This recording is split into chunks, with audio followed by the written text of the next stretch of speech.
Good morning बच्चों। आज हम कक्षा 8वीं विषय हिंदी में हम लोग पढ़ेंगे पाठ 7।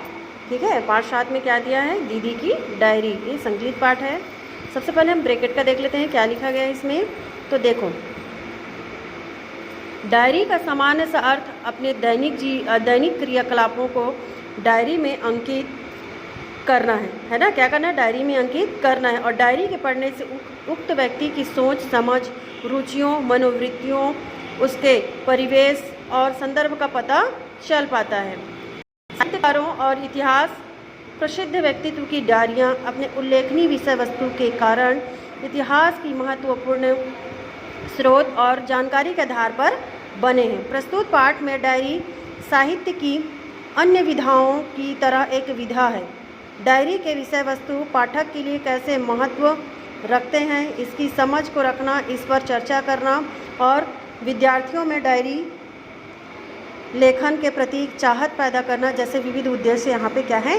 अपेक्षित है। ठीक है, तो देखो यहाँ पे कि गुलाब की फूल सी नन्ही संजू है ना। गुलाब की फूल सी नन्ही संजू है तो अभी छोटी पर है बड़ी सयानी। ये छोटी सी बच्ची को बोल रहे हैं, है छोटी पर क्या है? बहुत बड़ी सयानी है और कक्षा 8 में पढ़ती है।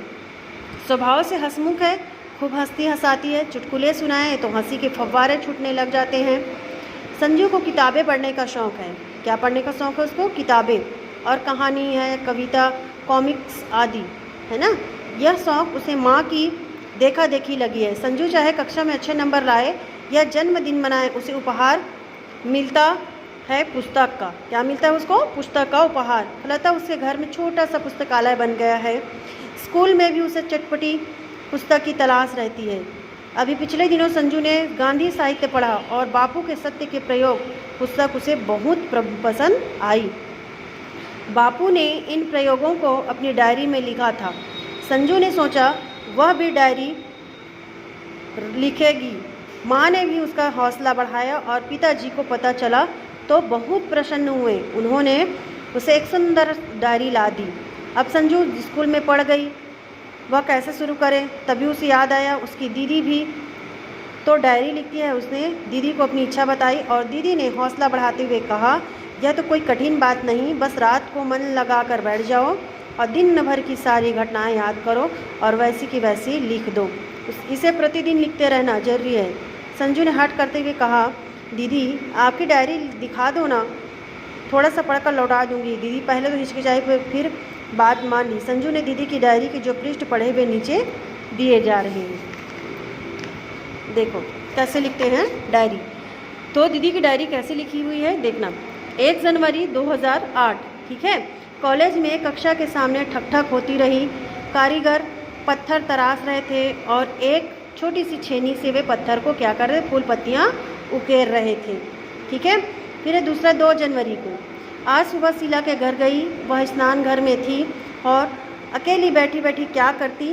पत्रिका का पुराना रंगीन पृष्ठ नजर आया और उसी को उलटने पलटने लगी। इसमें एक चुटकुला बहुत मज़ेदार था। हंसते हंसते मैं क्या हो गई? लोटपोट हो गई। अभी डायरी लिखते समय भी हंसी नहीं रुक रही थी। फिर से पढ़ जाऊँ इसलिए लिख लेती हूँ इसे। खरीदार मालिक से, चुटकुला है ना। इस भैंस की तो एक आँख खराब है, फिर इस भैंस के 7,000 क्यों मांग रहे हो मालिक? भैंस से दूध लेना है कासीदाकारी करवानी है? माँ को कल रात से मलेरिया है, मैं तो रात भर उनके पास बैठी रही। खाना भैया ने बनाया, आलू मटर की सब्जी बनाई और गरम गरम रोटियां सेक ली। मैंने ज्यों ही पहला कौर मुंह में डाला तो फीका लगा, नमक तो था ही नहीं। माँ ने पूछा सब्जी कैसी बनी? मैंने कहा बहुत स्वादिष्ट है। इधर भैया का बुरा हाल, आंखें नीची, पर इससे क्या, नमक नहीं था तो कोई बात नहीं, बाद में डाल लिया। सोच रही थी अगर भैया 2 बार नमक डाल देते तो। अब है 3 जनवरी को। 3 जनवरी 2000 पिकनिक का दिन रहा आज का। जहां हम गए वह स्थान बहुत सुंदर था। हरे हरे वृक्षों से घिरा हुआ, पानी से लबालब भरा एक सरोवर, शांत वातावरण था, पक्षियों की चहचहाहट। वहां पहुंचकर हम छोटी छोटी टोलियों में बंट गए। मैं तो साइदा, नीलू, विमला और संजू के साथ रही।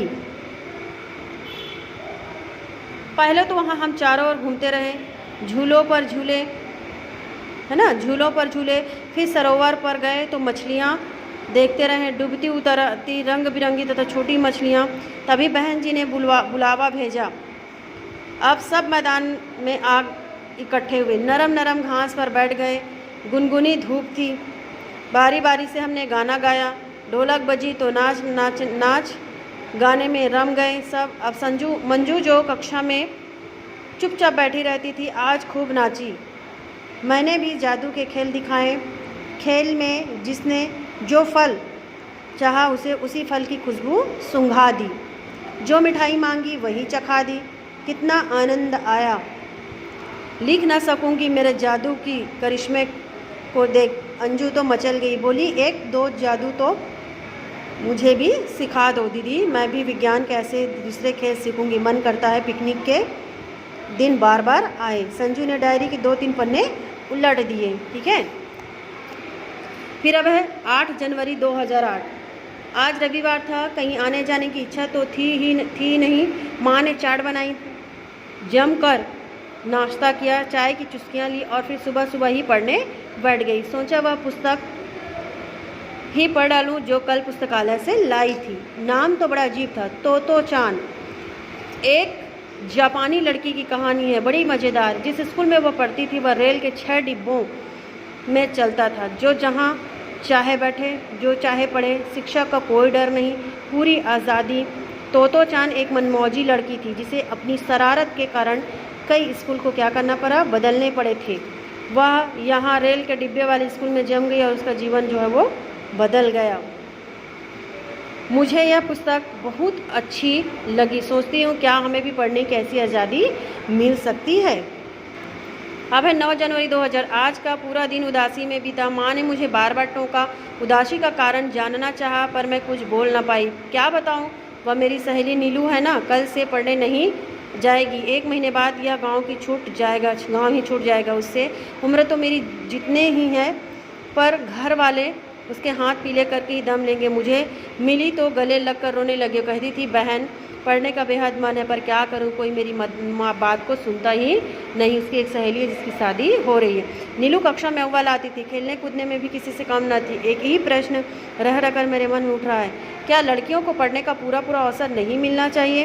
दुनिया भर की लड़कियां आज क्या क्या करतब दिखा रही हैं, हम कि चौके चूल्हे के चक्कर से किसी तरह उबर नहीं पाती। मुझे तो नीलू पर भी गुस्सा आता है, आखिर कब तक अपनी इच्छाओं का गला दबाती रहेगी। मैं तो यह स्थिति कदापि